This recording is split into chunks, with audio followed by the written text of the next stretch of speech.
Hi, I'm Nanice. The following has been electronically recorded for easy listening. If you enjoy this video, please like, share, and subscribe. And you can also find me on my website at nanice.com. Enjoy. Looking for love? 2 very good reasons to be single. By Nanice Ellis.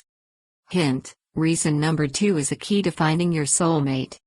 It is fairly easy to see that society defines us by our relationship status, with those being in committed relationships having more status than those who are single. Friends, family, culture, society, TV, and even Facebook posts all tell us that we should be part of a couple. If I'm honest, I have to admit that I bought into this hook, line and sinker. From the age of 14 on, there was always a guy in my life.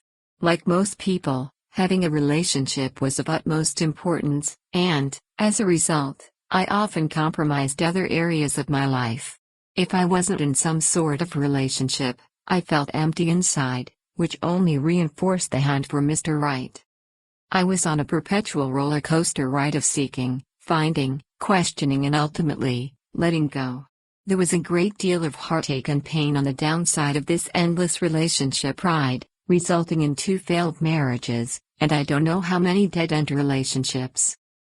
Sacred singlehood. Biologically, we need partnership in order to procreate and keep the species going, but with 7 billion people on the planet, I don't believe this is still the motivation for needing to be in a relationship. If we are truthful, our drive to be in relationships is more about personal habit, societal pressure, and, yes, the dreaded fear of being alone topping this list. Many of us even stay in relationships, well past their expiration date, because we think that we won't find someone better, and because we are growing older, we are even more afraid to risk being alone. About 10 years ago, I did something I thought I would never do. After a tumultuous breakup, I made a conscious choice to be single. At first, it was quite difficult being single. My relationship-addicted mind still searched for potential partners, but the greater part of me said, no, not now. It took me about a year to make peace with being single, but even longer to discover the treasures of what I have come to call sacred singlehood. Now, this isn't an advertisement to choose singlehood over couplehood. I certainly don't know what is best for anyone, other than myself, but this is an invitation to give yourself permission to consider who you might be, or become, all by yourself, without a partner.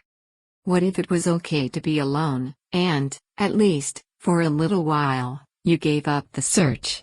Whether you are experiencing a breakup, thinking about ending a relationship, or searching for that new one, consider that the relationship that you most desire, and the one that can bring you the most joy and fulfillment, is with yourself.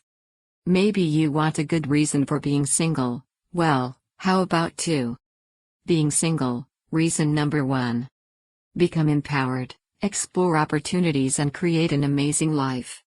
If you go from being in a relationship to mourning the end of a relationship to looking for a new relationship, where is the time and space for self-exploration?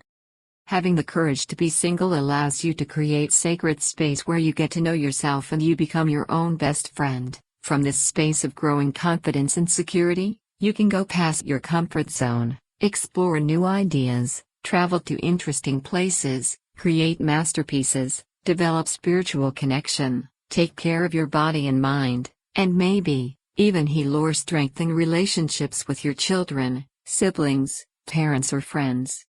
Imagine giving yourself the time and space for emotional, mental, physical, and spiritual healing or alignment. This might mean healing beliefs that don't support you, claiming your unconditional worth, and stepping into your intrinsic power. How wise and powerful might you become on a solo journey? I can't tell you what would have unfolded in these past 10 years, if I had been in a relationship, but I can tell you that during these sacred years, I experienced tremendous personal growth, spiritual awakening, and creative inspiration that resulted in the publishing of several books.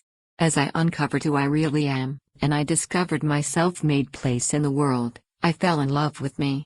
Equally as important, my relationship with each of children drastically improved, because there was no longer someone else in the mix trying to influence my radical parenting style. I was free to parent in my own unique way. For this reason alone, my choice to be single was phenomenal. When you give yourself the gift of being single, it can be the most sacred experience of your life. Being single, reason number 2. Meet your soulmate by becoming the perfect partner for your perfect partner.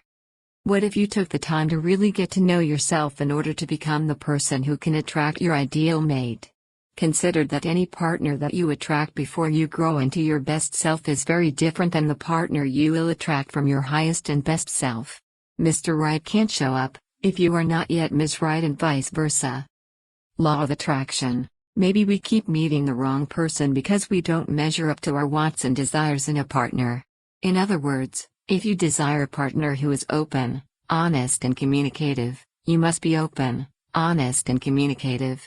If you desire a partner who is in great shape, spontaneous and adventurous, you must be in great shape, spontaneous and adventurous. In the quest for your perfect partner, you must be his/her perfect partner. This means that in order to attract your ideal mate, you must really know yourself and be true to your dreams and desires. It is helpful to make a list of the qualities and attributes that you desire in a partner and rate yourself accordingly. If you don't score high in each of those same qualities/attributes, according to the law of attraction, you are not yet a perfect match. In order for the law of attraction to work in relationships, you must become that which you desire in another. Instead of jumping into a new relationship, imagine taking the time to develop these desired qualities and attributes, so that you can become the perfect partner for your perfect partner. Heal emotional wounds. If you keep ending up in relationships where you feel abandoned, misunderstood or unappreciated, chances are, there are some emotional wounds that require healing. If you want to be in an emotionally healthy relationship, you must be emotionally healthy. Being single offers you the time and energy required to heal past wounds, allowing you to align with an emotionally healthy partner. Afraid of being alone. I am going to guess that your perfect partner isn't afraid of being alone, so, if you want to meet him/her, it is probably necessary to heal any fears of being alone, because, no doubt, you will attract potential partners who align with your fears. This means that if you are afraid of being alone, you will attract someone who is also afraid of being alone, or you will attract someone who will trigger your fear of being alone. If you do not want to attract a relationship based on this fear, it is essential that you fearlessly embrace singlehood. Filling that empty space. Many of us desire a partner to fill the empty space, but it never works because the only one who can ever fill your empty space is you. Being single allows you the opportunity to find yourself and experience fulfillment. Once you fill that space with yourself, you will be a perfect match for a man/woman who is whole, conscious and empowered. The desire for love. Okay, it's normal to desire a relationship so that we feel loved, but, oftentimes, our relationships leave us feeling unloved. If you want to experience love in a relationship, it is important to take time alone in order to learn to love yourself unconditionally. Your unconditional self-love has the power to attract a partner who also loves him/herself unconditionally, and together you can experience unconditional love for each other. This is the foundation for the loving relationship you seek. Whether you are looking to find yourself or you are seeking a soulmate, being single may hold the answers. The point of sacred singlehood. The point of sacred singlehood is not to be single forever, unless that is what you choose, but rather to become the highest version of you, who is emotionally secure, confident and free to express uninhibited authenticity, and, then, if you choose to share your life with another, you can attract your ideal partner, who is also consciously authentic, and together you can experience an enlightened paradigm of partnership that is truly amazing. There is something so beautiful and transformative about being single, and, if I had missed it, I might have missed myself entirely. I am so grateful to my past self for making the courageous decision, and sticking to it. Whatever your reasons to explore being single, sacred singlehood offers a golden opportunity where you can become the real you and create the life you most desire. In love, grace, and gratitude, Nanice.